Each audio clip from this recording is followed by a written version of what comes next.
The buck growl, what an exciting new concept, what an exciting new sound. Before we get into the instructional part of this DVD, let's first take a chronological look at how we developed this unique new call.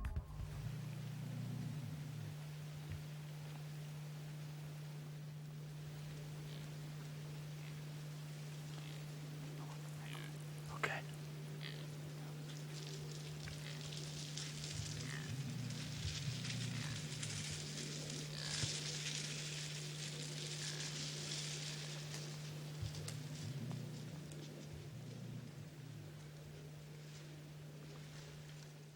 What you've just witnessed is a buck grunting, the sound that we're all accustomed to and have been for years, that soft little tending grunt. You saw that giant chasing that doe in that bean field there in Iowa.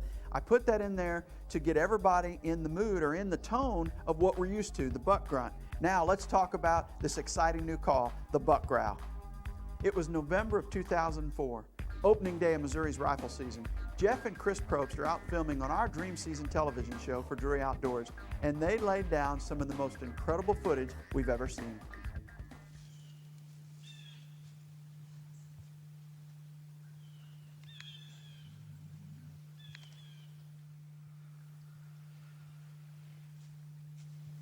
She said eat.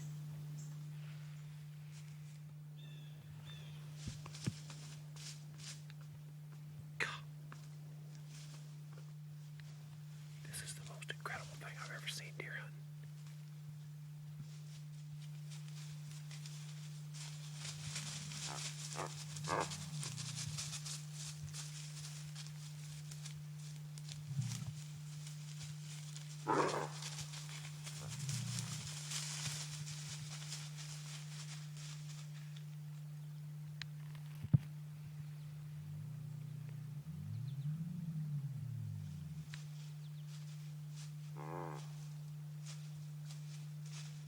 So they come back with stories of this unbelievable sound that they've just heard. It's a sound none of us had ever heard, but we contemplated what had happened.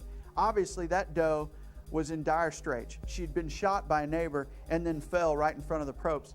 And, we felt like she was probably in heat. The bucks came in, they're swarming around her, they're growling, they're grunting, and we said, what if that sound represents some emotion, some high level of emotion? What if it represents that there's a doe in estrus? So I decided to try and get some components and try and repeat that sound.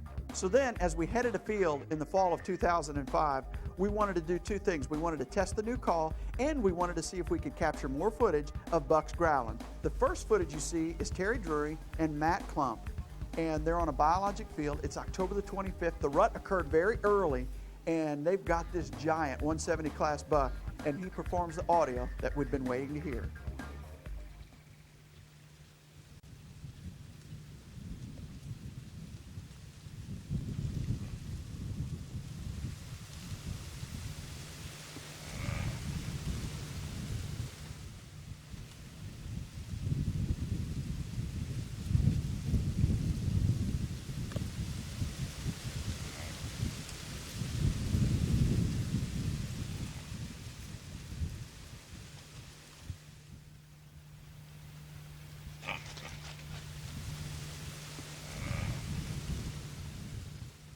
So obviously, that big, wide, giant 10-point, it's the first part of the rut. It's the seeking phase of the pre-rut. Everybody's joining up at the food source. He's checking every doe in the field. One of those does was very close, and he growled at that doe. So now Terry calls me, he says, we laid the growl down on film. And everybody was so excited because here it is. Once again, we've got it documented on film. What did it mean? He's checking those does, and again, it's a very emotional call. He sees those does and he checks them. It didn't take very long. October the 30th, just 5 days later, I'm in a tree stand. I see this giant 155 to 160 class buck. He's working along the edge. He comes up over a hump, and when he sees a group of does, he growls.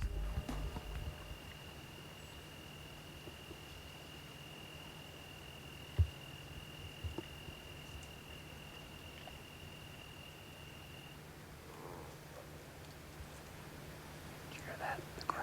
Did you hear him growl? So now we've documented it twice. The next day is Halloween, October 31st. Again, the stage is a biologic food plot, and there's 2 bucks that are about to square off.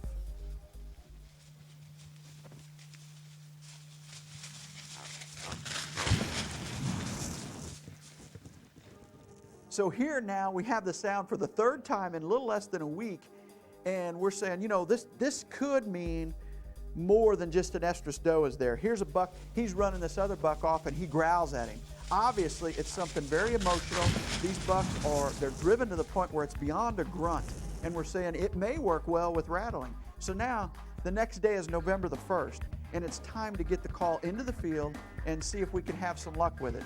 It is the morning of November the 1st, and I have in my mind the first buck I see, I'm going to growl to him.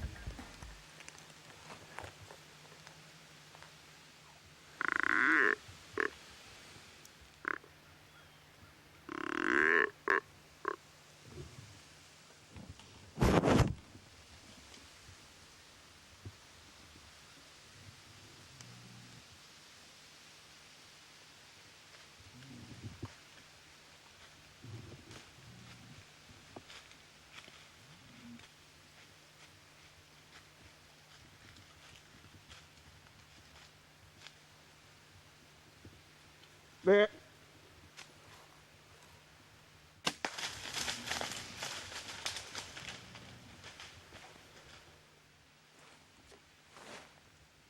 Bingo! November 1st, baby, bingo! You gotta love sweet November. Right here, just point blank, he put on a show. He came in, hit him, I growled at him, then I grunted at him, right to the tree, and I smoked him with a strychnine. It took a grunt and a growl and a little coaxing, but as soon as he heard it, he was looking as to where that doe went because he had lost the track. When you see a buck nosing and looking, if he's upwind, he might be yours. And indeed, this one's going home with me. So here we are, the first time I ever growl to a deer in the field. He comes running in, and I'm lucky enough to have a 150-inch 8-point at 8 yards. And I'm going, you know what, there might be something to this. This is awesome.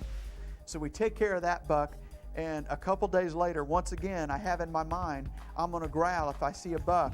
And in this case, I didn't see him, but I heard a buck walking down in the hollow below me.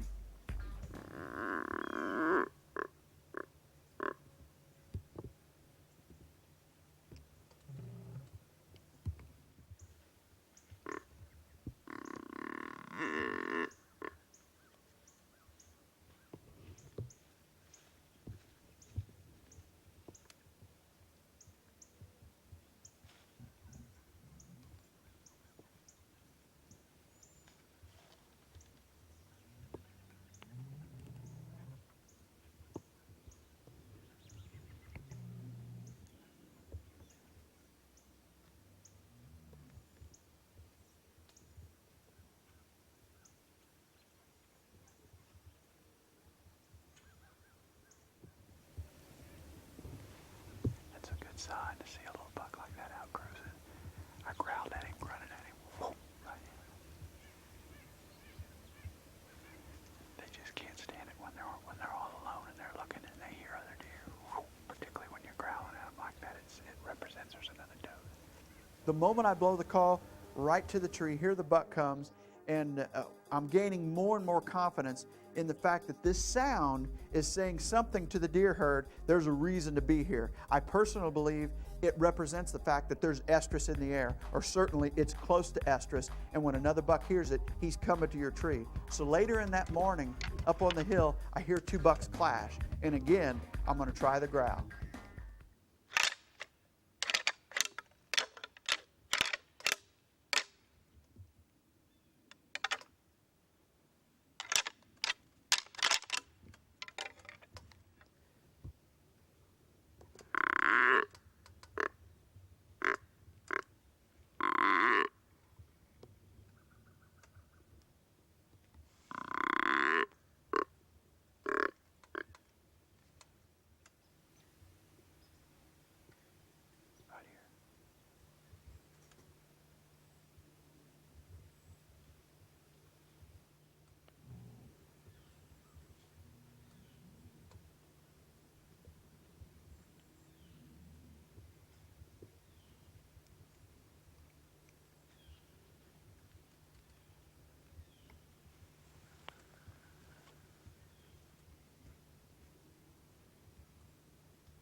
grunt, growl, rattle, dead buck. Heard like a fight up on the hill. So I rattled, then I went through a sequence of my call. And he just waltzed right in here, as pretty as you please.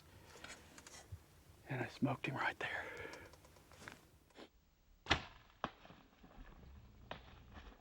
Morning. Early, heard footsteps in the draw, grabbed the new call, blew it, boom, right under us. Here he comes. We heard what sounded like two rams clashing across the hollow there. I'm certain it was this guy with another buck. So I decided to do a short rattling sequence, and then I started growling and grunting and trying to make it sound like there's bucks, dog, and does. And it was just 2 or 3 minutes later, and I saw this guy coming up through the cedars, and what a beautiful sight to see that rack coming up through there. Look at that guy. So at this point, I am 100% convinced that the growl represents some unbelievable emotion. We have some other encounters that are in the Drury Outdoors series of guys using the growl, calling deer in. But probably the icing on the cake for me was when a gentleman by the name of Rich Ball from Tennessee emailed our office and he said, I've just recorded an unbelievable event in the deer woods. I harvested a doe, and over the next 15 minutes before I could get out of my stand, a buck comes into that doe. She obviously was in heat, and he gives this unbelievable sound. Here's Rich's story. To me, it's the icing on the cake. It was unbelievable that he contacted us with this incredible footage. Hi, I'm Rich Ball, and I'm going to tell you about an exciting hunt that I had this year up in Pike County, Illinois on November 14th. The most exciting day that I've ever had in the woods. I was already tagged out, so I couldn't shoot a buck, but I was up there to shoot some does. At about 8 o'clock that morning, I had a nice big mature doe come in, and I was able to shoot her. She ran up into the cornfield about 20 yards and died, so she was laying there about 40 or 45 yards from me. A nice 11-pointer, 3.5-year-old mature deer. He was cruising the edge of the cornfield, and he came upon this doe and started looking at her and sniffing her and walking around her, and then they were kind of behind some trees, so I wasn't able to film him. I was just kind of sitting there holding my bow, watching him, and then all of a sudden I see the doe. She flips through the air.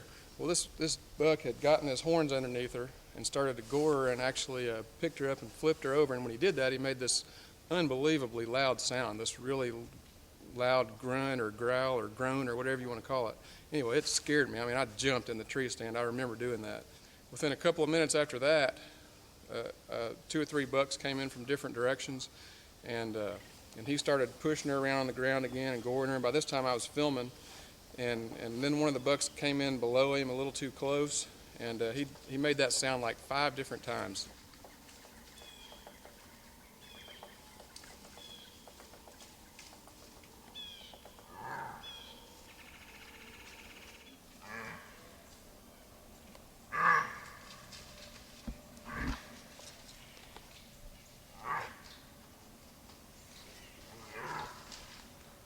In fact, I had a buddy that was, I guess, 400 or 500 yards away, and later on that evening when I was showing him the footage, he said, I heard that deer do that. I heard him do it 5 times. And as soon as that deer did it those 5 times, it was unbelievable how many bucks came in. I saw bucks coming from 200 yards away across the cornfield. They came from behind me. They came from the left, from the right, from upwind, from downwind, from every direction.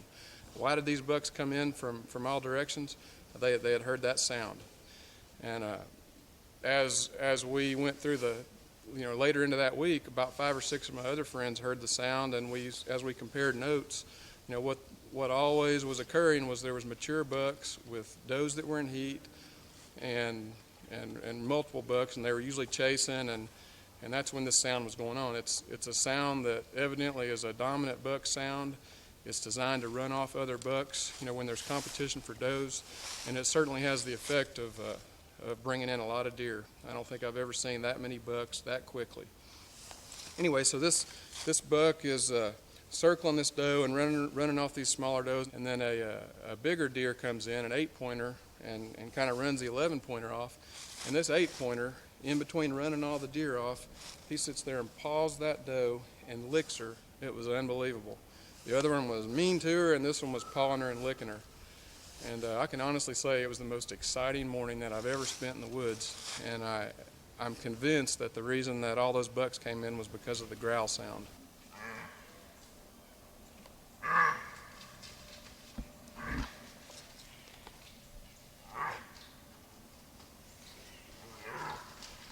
that point, I knew that if anybody could produce a call that would duplicate this sound, that it would be incredible. It would be revolutionary.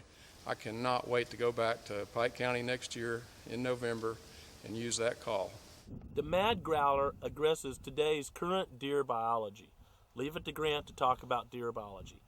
More and more hunters are passing up immature bucks and harvesting an adequate number of does to balance the adult sex ratio. This is resulting in changing breeding behavior all across America. The deer now have competition for the rut, makes a shorter, tighter rut, and more aggressive rutting behavior.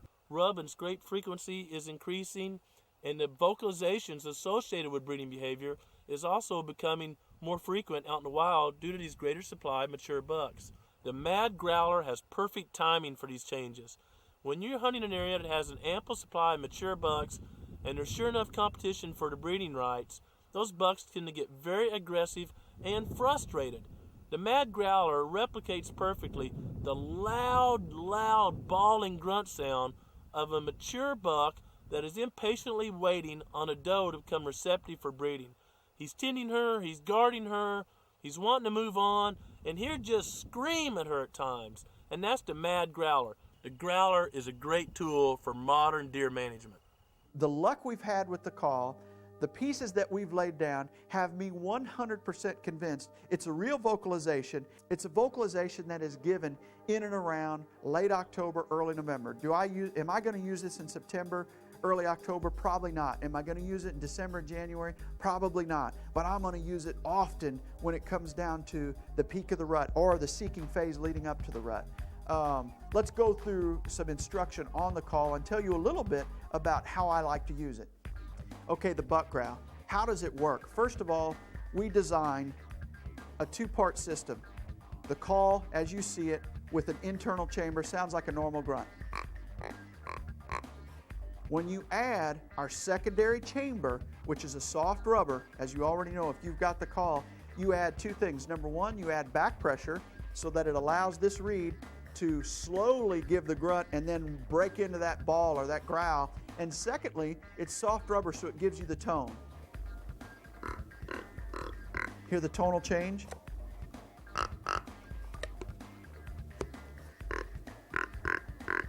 Sounds just like a buck grunting. That's the magic of this call. It's the best grunt call I've ever heard. If you slowly exhale with a little bit more aggression, the back pressure that this tube creates allows you to do that elongated grunt and eventually break into the growl.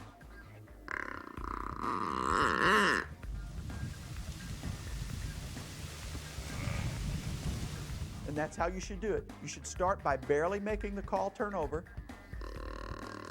do a normal grunt, and then slowly increase your air pressure. This will create the back pressure. All you need to do is create the front pressure with your exhaling. If you want to create more back pressure, use your hands to muffle it down. It also helps create the tone.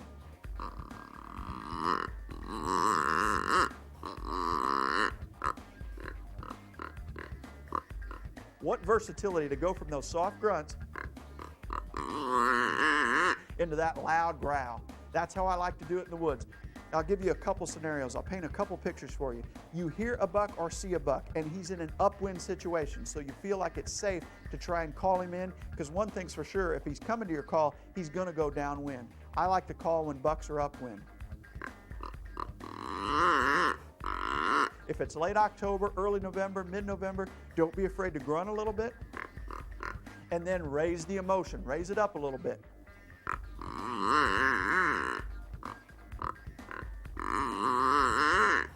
Is every buck going to come to this call? Absolutely not. It's just like rattling, it's just like the snort wheeze, it's just like the tending grunt, but now you have another sound in your arsenal. And if you find the right buck in the right mood on the right day, he may just come investigate that call. It's not a cure-all, but it's an extremely effective weapon in your arsenal. Another scenario that I like to do, I like to give the grunt, tending grunt, I'm exhaling softly, go into the growl, and then I may follow it with a rattling sequence. So there's a couple different audio pictures that you can paint when you're out there in the woods. Another sound that I like to add to it is the snort wheeze. If you own a mad snort wheeze call, you can right in conjunction with this call.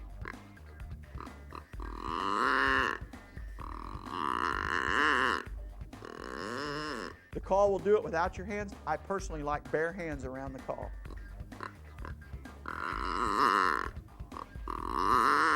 Now we're going to go through a sequence where I'm going to do the call. We're going to show you some of those bucks doing it in the wild. Then you practice at home.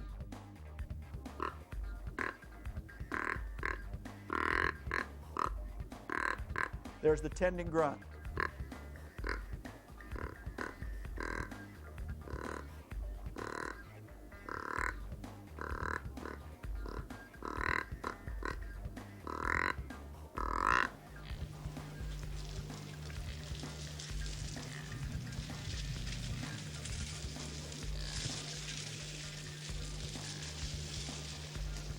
Now let's work on the growl. Again, exhale just slightly more than the grunt.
Another sound that this call performs so well is the intense grunt or the intense pop. If you just simply go,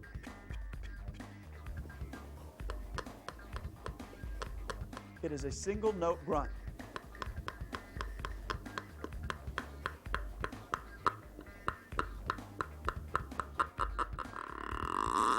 You can go from that intense pop into a grunt, into a growl if you wish.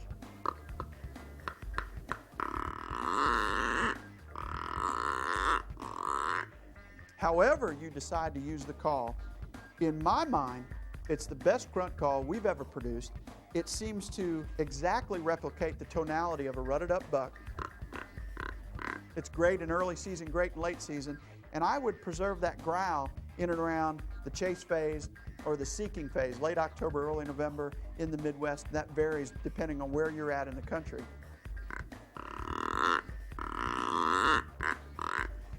It is a dynamite new call. If blown at the right time to the right buck, he's going to come to your tree. I had as much or more success with this call, particularly the 48 hours there in early November, than any call I've ever had in my hands. I can't tell you how excited I am to be a part of the buck growl and how excited we are at Mad Calls to offer this to you, the consumer, because I really do believe it's going to put a lot more bucks within bow range of your tree or perhaps gun range. So I think you'll quickly find out that it could be the most effective deer call you have in your arsenal. Good luck with it this fall. If you have success, by all means, contact us at Mad Calls and let us know about your success stories. Good luck with the buck growl this fall.